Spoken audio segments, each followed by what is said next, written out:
Hello everyone, my name is Bhavedi Patidar और friends मैं आप सभी का स्वागत करता हूं नेविगेट इंस्टीट्यूट पर।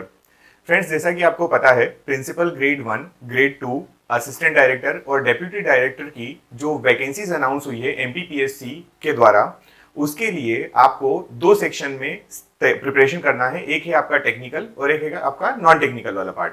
अगर आप टेक्निकल वाला पार्ट देखेंगे तो वहां पर आपको इलेक्ट्रिकल के लिए भी, मैकेनिकल के लिए जो सब्जेक्ट्स होते हैं उनमें से कुछ और सिविल के कुछ सब्जेक्ट्स आपको पढ़ना है। और उन्हीं सब्जेक्ट्स में से अगर हम मैकेनिकल की बात करें यहाँ पर, तो मैकेनिकल में हमारा एक यूनिट जो है वो है आपका fundamentals of thermal science. Clear है यहाँ पे बात? किसकी बात करना है हमको? Thermal science. इनडायरेक्टली अगर मैं इसको बात करें तो ये हमारा थर्मोडाइनमिक्स होता है। क्या होता है? थर्मोडाइनमिक्स। ठीक है, इसके अंदर हम पढ़ने वाले हैं लॉज ऑफ थर्मोडाइनमिक्स के बारे में, प्रोसेस ऑफ थर्मोडाइनमिक्स के बारे में, जैसा कि ऑलरेडी हमें सिलेबस में भी मेंशन किया हुआ है। तो देखिए, हम आज स्टार्ट करेंगे थर्मोडाइनमिक्स। बिल्कुल बेसिक स्टार्ट करने वाले हैं, है ना। मैं आपको पहले थोड़ा सा सिलेबस डिस्कस करवा देता हूं, उसके बाद हम लोग थर्मोडाइनमिक्स की बिल्कुल बेसिक क्लास रखेंगे। जो आपको थ्रू आउट दी थर्मोडाइनमिक्स का सिलेबस है उसमें आपको ध्यान रखना है, वो बेसिक बातें आज हम करने वाले हैं। क्लियर है? तो चलिए देखिए, सबसे पहले अगर हम बात करें फंडामेंटल्स ऑफ थर्मल साइंस के नाम से जो हमें ये टॉपिक दिया गया है, इसमें हम यहाँ पर देख रहे हैं लिखा है इंट्रोडक्शन टू थर्मोडाइनमिक्स। मतलब थर्मोडाइनमिक्स का इंट्रोडक्शन करना है, जिसमें हमको थर्मोडाइनमिक्स के बारे में बताना है कि थर्मोडाइनमिक्स क्या होता है, इसमें जो स्टेट होती है उसको वो क्या कहलाती है, पाथ किसे कहते हैं, पॉइंट किसे कहते हैं, है ना। ये जो सारे उनकी बात करेंगे। फिर उसके बाद लिखा है आपके पास प्रॉपर्टीज की बात करेंगे। थर्मोडाइनमिक प्रॉपर्टीज क्या होती हैं, प्रॉपर्टीज के अंदर कौन सी, अगर आपको मैंने बोल दिया है कि आप मास को कंसीडर कर लीजिए, या आप वॉल्यूम ले लीजिए, या आप एंथैल्पी ले लीजिए, आप एंट्रोपी ले लीजिए, तो वो प्रॉपर्टी किस कैटेगरी के अंदर आने वाली है, कौन सी टाइप की प्रॉपर्टी होगी, उसकी हम बात करने वाले हैं, है ना। अभी आपके लिए ये टॉपिक हो सकता है कि बिल्कुल नए हो, जैसे मैंने अभी एंट्रोपी कहा, एंथैल्पी कहा, लेकिन ठीक है, कहीं ना कहीं आपने 12th की और 11th की फिजिक्स जब आपने पढ़ी थी तो वहां पर इसको थोड़ा सा पढ़ा होगा। आप शायद ये वर्ड से अवेयर होंगे, उसका डिटेल जो है वो कैसे पढ़ना है, क्या पूछा जा सकता है, वो हम सब करने वाले हैं हमारे इन वीडियो लेक्चर्स में। फिर उसके बाद लिखा हुआ है आपके पास सिलेबस में फॉर्म्स ऑफ एनर्जी, एनर्जी के डिफरेंट टाइप्स। जनरली आप लोगों ने या हम लोगों ने, हम नॉर्मल डेज में जब बात करते हैं तो हम दो टाइप की एनर्जी की बात करते हैं। जब एनर्जी की बात आती है तो हमारे दिमाग में एक काइनेटिक एनर्जी आती है और एक आती है पोटेंशियल एनर्जी। क्लियर? और अगर आप सिविल से हैं, मैकेनिकल से हैं, तो आपने एक एनर्जी बहुत अच्छे से और देखी होगी जिसको आप बोलते हैं प्रेशर एनर्जी। ठीक है, तो kinetic energy, potential energy, pressure energy जो हम फ्लूइड में भी पढ़ते हैं। तो उसके अलावा भी थर्मोडायनेमिक्स में कुछ एनर्जीज की बात करना होगी। जैसे मैं आपको बताता हूं, सेंसिबल एनर्जी किसे कहते हैं, लेटेंट हीट किसे कहते हैं, लेटेंट एनर्जी की बात करेंगे। तो कुछ ऐसी एनर्जी और भी हैं, उनकी हम बात करने वाले हैं in the topic of forms of energy. Clear है ये बात? उसके बाद आगे देखें तो लिखा हुआ है थर्मोडायनेमिक प्रोसेस या थर्मोडायनेमिक सिस्टम। पहले यहां पे दिया है थर्मोडायनेमिक सिस्टम। तो थर्मोडायनेमिक सिस्टम के बारे में स्टडी करेंगे, बहुत इंपॉर्टेंट है टॉपिक। यहां पे कई सारे क्वेश्चन बनते हैं और दोनों टाइप के क्वेश्चन बनते हैं। किस टाइप के? आपसे सिंपल क्वेश्चन पूछ लेगा कि बताइए एक एग्जांपल देकर कि ये कैसा है, और दूसरा कॉन्सेप्चुअल क्वेश्चन भी पूछा जा सकता है। मैं जब आपको ये थर्मोडायनेमिक सिस्टम बताऊंगा तो वहां पे एक कॉन्सेप्ट बताऊंगा कि हम सिस्टम्स जो पढ़ने वाले हैं उन सिस्टम के अंदर हम पढ़ेंगे, जैसे हमारे पास होता है ओपन सिस्टम, हमारे पास होता है क्लोज सिस्टम, है ना, हमारे पास होता है आइसोलेटेड सिस्टम। तो ये केवल अगर आपको डायरेक्ट क्वेश्चन पूछेगा तो पूछ लेगा बताइए व्हाट इज ओपन सिस्टम, या फिर एग्जांपल दे देगा और बोलेगा कि बताइए वो ओपन सिस्टम है, क्लोज सिस्टम है, आइसोलेटेड है। लेकिन इनके पीछे कुछ कॉन्सेप्ट्स भी होते हैं, उनकी हम बात करेंगे हमारे वीडियो लेक्चर्स में डिटेल में। फिर उसके बाद लिखा है steady flow systems, steady flow system. तो जब हम ये पढ़ रहे होंगे तब बात आएगी दो टाइप के फ्लो की। एक होता है स्टडी फ्लो। क्या होता है? Steady flow. और एक होता है आपका अनस्टडी फ्लो, है ना। Steady flow and non study या अनस्टडी भी बोल सकते हैं इसको। तो इस फ्लो की हम बात करने वाले हैं, study and unsteady flow system की। ये क्या होते हैं तो इनकी हम बात करेंगे कि किस तरीके से कोई quantity with respect to time किस तरीके से चेंज होती है कि हम उसको बोल सकते हैं स्टडी फ्लो है, और किस तरीके से with respect to time change होगी तो हम उसको बोल देंगे अनस्टडी फ्लो है। क्लियर है ना? बिल्कुल बेसिक से लेके चलेंगे, क्योंकि आपने ये टॉपिक बहुत पहले पढ़ा होगा, तो हम इसको अच्छे से वन बाय वन क्लियर करने वाले हैं। ठीक है, उसके बाद आपके सिलेबस में नेक्स्ट लिखा है टाइप्स ऑफ वर्क। क्या लिखा है? Types of work. अभी हम थोड़ी देर में देखने वाले हैं कि जो हम थर्मोडायनेमिक्स की स्टडी करेंगे तो थर्मोडायनेमिक्स में हम हीट और वर्क के बारे में स्टडी करते हैं, हीट और वर्क के बारे में। अब इन जनरल हम वर्क की बात करते हैं तो नॉर्मल जो हम पढ़ लेते हैं फोर्स इनटू डिस्प्लेसमेंट, तो उसी का ये थोड़ा एप्लीकेशन है और वर्क है जो रिलेटेड टू हीट होगा। क्लियर है? तो यहां पे हम जो बात करेंगे वर्क की वो रिलेटेड टू हीट है और डिफरेंट टाइप ऑफ वर्क की बात करेंगे।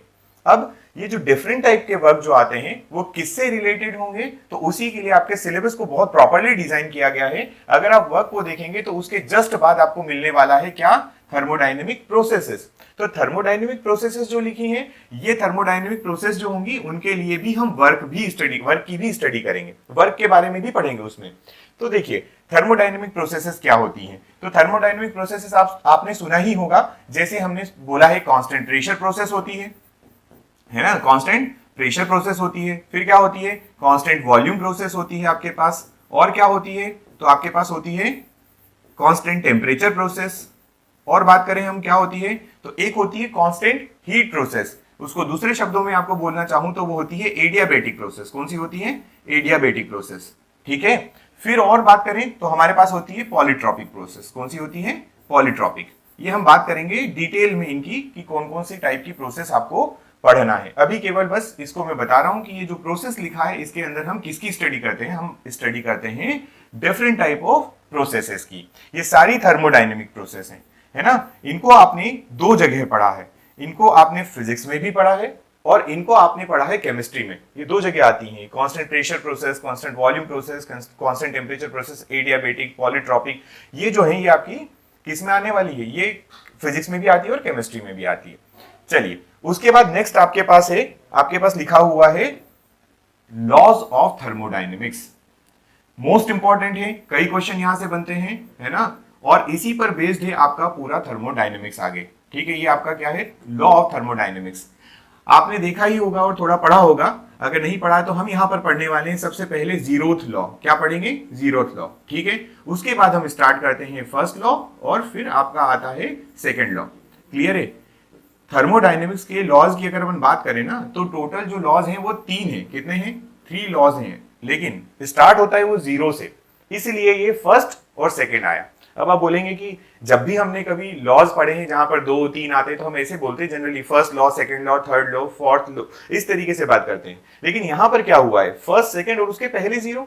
एक्चुअल में ऐसा हुआ था कि जो फर्स्ट लॉ और सेकंड लॉ जब बने तो वो बनने के बाद हमने एक और नया लॉ इन्वेंट किया था या बताया था जिसके बारे में, और वो ये दोनों के ऊपर था, मतलब वो बेसिक लॉ था। जब हम स्टार्ट करते तो बेसिक को हम पहले बताते हैं। अब हमने फर्स्ट लॉ और सेकंड लॉ तो पहले से डिफाइन करके रख दिया था, तो फिर हमें क्या करना पड़ा, हमने उस लॉ को जो हमने नया लॉ बनाया था उसको हमने बोल दिया कि ये जीरोथ लॉ होगा। क्लियर है, बहुत इंपॉर्टेंट है। थर्मोडायनेमिक्स की बात करेंगे, थर्मोडायनेमिक्स में जब टेम्परेचर स्केल की बात करेंगे, जब हम थर्मोमीटर की बात करेंगे, वहां पर जो कॉन्सेप्ट है, जो थर्मोमीटर का हमारा जो बेसिस है वो जीरोथ लॉ होता है। क्लियर है ये बात। तो ये है अपना लॉज ऑफ थर्मोडायनेमिक्स की बात। इसके आगे हम बात करने वाले हैं, देखिए इसके बाद आपके पास लिखा है कार्नोट थ्योरम। क्या लिखा है, कार्नोट थ्योरम। कार्नोट थ्योरम जब हम पढ़ेंगे तो आपको ये बात पता चल जाएगा कि एक साइंटिस्ट हैं जिनका नाम कार्नोट है, और इन्होंने जो थ्योरम दी है वो आइडियल चीजों के लिए दी है। किसके लिए दी है, आइडियल थिंग्स के लिए बनाई है। बहुत अच्छे से डिटेल करेंगे, पर उसके पहले आपको थर्मोडायनेमिक्स सीखना पड़ेगी, है ना। थोड़ी थर्मोडायनेमिक्स पढ़ेंगे, उसके बाद अपनी कार्नोट थ्योरम लगने वाली है। कार्नोट थ्योरम उसके बाद ही समझ में आएगी। नेक्स्ट सिलेबस की बात करते हैं, क्या लिखा है, most important concept of enthalpy and entropy. ये वर्ड बस सुने हुए ही काफी हैं, आप बस इनको अगर सुने हुए हैं तो भी ठीक है, और नहीं तो आपके सिलेबस में लिखा है, इसको हम डिटेल करेंगे। What is enthalpy, what is entropy, entropy कब इंक्रीज होती है, कब डिक्रीज होती है, यूनिवर्स की एंट्रोपी क्या होती है, इंक्रीज हो रही है, डिक्रीज हो रही है। बहुत सारे कॉन्सेप्ट, बहुत सारे क्वेश्चन है, डिटेल में सॉल्व करेंगे। ठीक है, उसके बाद बात आती है हमारी introduction to IC engines. IC engines, IC engine का मतलब होता है internal combustion engine. IC engine का मतलब होता है इंटरनल कंबशन इंजन। तो ये इंटरनल कंबशन इंजन जहां पर किसी एक सिलेंडर के अंदर, सिलेंडर और पिस्टन अरेंजमेंट के अंदर, अगर इसकी बात करें हम तो किसके अंदर, सिलेंडर और पिस्टन अरेंजमेंट के अंदर अगर आपने कोई यहां पर कंबशन करवाया है किसी गैस का, किसी फ्यूल का, और वो किसी चेंबर में हो रहा है, किसमें हो रहा है, एक चेंबर में, क्लोज्ड चेंबर में हो रहा है, तो हम उसको बोल देंगे कि वो हमारा आईसी इंजन है, मतलब इंटरनल कंबशन इंजन है। ठीक है, अब इंटरनल कंबशन इंजन की अगर अपन अंदर बात करने वाले हैं तो यहां पर आएगा 2 stroke and 4 stroke engine, 2 stroke and 4 stroke engine. फिर उसके बाद SI and CI, SI and CI engine होते हैं, ठीक है, पेट्रोल एंड डीजल के लिए। अब यहां पे बात करेंगे पेट्रोल एंड डीजल के लिए, ठीक है। और फिर अपना आता है auto cycle and diesel cycle. Auto cycle मतलब आपका पेट्रोल पे बेस्ड, और डीजल साइकिल मतलब जो डीजल इंजन होगा उसका साइकिल। अब ये जो हम पढ़ेंगे तो हम पढ़ेंगे कि प्रोसेस जो होती है वो साइक्लिक होती है ना, वो होती है रिवर्सिबल, इरिवर्सिबल। तो ये साइकिल की बात हो रही है, हमें यहाँ पे ऑटो साइकिल और डीजल साइकिल पढ़ना है। अब ये जब आप सारा पढ़ लेंगे तो एट दी एंड हम क्या करने वाले हैं, हम लोग यहाँ पर 2 stroke and 4 stroke, SI and CI और auto cycle and diesel cycle जो आपको सिलेबस दिया है, इनके बीच में डिफरेंसेस भी देखेंगे। क्या देखेंगे? इनके बीच में डिफरेंसेस। एक बार हम पढ़ेंगे कि ये क्या होते हैं, देन हम यहाँ पे डिस्कस करेंगे कि इन दोनों के बीच में अगर 2 स्ट्रोक और 4 स्ट्रोक आता है तो इनका डिफरेंस क्या है, SI और CI में अगर देखें तो क्या डिफरेंस है, और ऑटो साइकिल और डीजल साइकिल एक दूसरे से किस तरीके से अलग होते हैं, ये बात करेंगे, ठीक है। ये पूरा टॉपिक है। फिर उसके बाद आपके पास आपके थर्मोडायनेमिक्स का जो लास्ट टॉपिक आपको दिया हुआ है, that is refrigeration and air conditioning.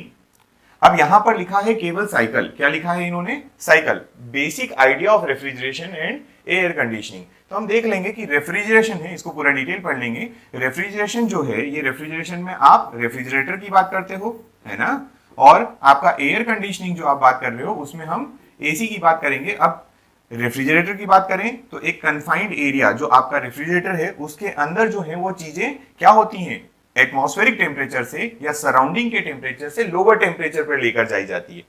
और एयर कंडीशनिंग कुछ ऐसा ही है एयर कंडीशनिंग का भी, कि आपके पास एक बड़ा पर्टिकुलर एरिया होगा, एक एरिया तो होगा लेकिन वो एरिया साइज में क्या होगा, बड़ा होगा। उसको आपको क्या करना है, इसको आपको करना है ठंडा। ठंडा से मतलब है कि जो इसकी हीट है, इस हीट को आप क्या करेंगे, सराउंडिंग को दे देंगे, है ना। एयर कंडीशनिंग में आप क्या करेंगे, इसकी हीट जो सराउंडिंग को सप्लाई कर देंगे, ठीक। ये तो बेसिक आइडिया की बात की थी। इतने अगर पढ़ लेते हैं तो इसके बाद एक चीज और कवर कर सकते हैं हम यहाँ पर। जब आप रेफ्रिजरेशन एंड एयर कंडीशनिंग पढ़ेंगे तो हम यहाँ पर एक बेसिक कॉन्सेप्ट और पढ़ेंगे, और वो पढ़ेंगे हीट इंजन का। किसका पढ़ने वाले हैं? हीट इंजन, ठीक है। यहाँ लिखा नहीं है पर हम इसका बेसिक आइडिया देख लेंगे, क्योंकि ये बड़ा आसान होता है। जब आप रेफ्रिजरेटर पूरा पढ़ लेंगे तो रेफ्रिजरेटर से जस्ट अपोजिट होता है हमारा हीट इंजन। तो बाय चांस अगर कहीं से ऑब्जेक्टिव अगर आ जाता है थ्योरेटिकल, या एफिशिएंसी का फॉर्मूला पूछ लेता है आपसे, या वो पूछ लेता है कि जो रेफ्रिजरेटर है इसकी COP, कोफिशिएंट ऑफ परफॉर्मेंस कितना होगा, तो आप यहाँ से हीट इंजन की बताएंगे एफिशिएंसी, और रेफ्रिजरेशन की बताएंगे कोफिशिएंट ऑफ परफॉर्मेंस, COP जिसको बोला जाता है। तो बड़ा आसान है ये, कोई दिक्कत नहीं है। इतना दिया है आपको थर्मोडायनेमिक्स के सिलेबस में। अब देखने में तो ये सिलेबस छोटा सा लग रहा है ना, ऐसा लग रहा है कि ठीक है, बट आपको इसको अगर आप सिस्टमेटिक पढ़ेंगे ना तो ये पूरा लिंक्ड है। मतलब आपका पूरा सिलेबस जहां से ये फर्स्ट पॉइंट लिखा है इंट्रोडक्शन, वहां से लगाकर ये AC साइकिल जो आपको दिया है, ये सब एक दूसरे से इंटरलिंक्ड है। अगर आपने बेसिक आइडिया नहीं देखा है, आपने थर्मोडायनेमिक्स का इंट्रोडक्शन नहीं समझा, या उसकी प्रॉपर्टीज की बात जब हम करेंगे तो वो नहीं पढ़ी, या आपने जो उसकी प्रोसेसेस अगर नहीं पढ़ी हैं, तो उसके बाद आपके SI CI, auto cycle, diesel cycle, ये RAC कहा जाता है ना, ये सब कुछ काम के नहीं होने वाले। तो आपको क्या करना है, आपको स्टेप बाय स्टेप सारी चीजें बेसिक से सीखना है, ठीक है यहाँ तक। चलिए, तो ये है आपके सिलेबस की बात। इस सिलेबस को स्टार्ट करते हैं और 1 बाय 1 इनको कवर करते हैं। इनिशियली हम बिल्कुल बेसिक बातें करेंगे जिसमें लिखा हुआ है इंट्रोडक्शन टू थर्मोडायनेमिक्स, और फिर उसके बाद कुछ बात कर लेंगे कि आप किसको बोलते हैं स्टेडी स्टेट और किसको बोलते हैं थर्मोडायनेमिक सिस्टम, ठीक है। तो 1 बाय 1 नेक्स्ट लेक्चर से हम स्टार्ट करने वाले हैं थर्मोडायनेमिक्स को, ठीक। Thank you.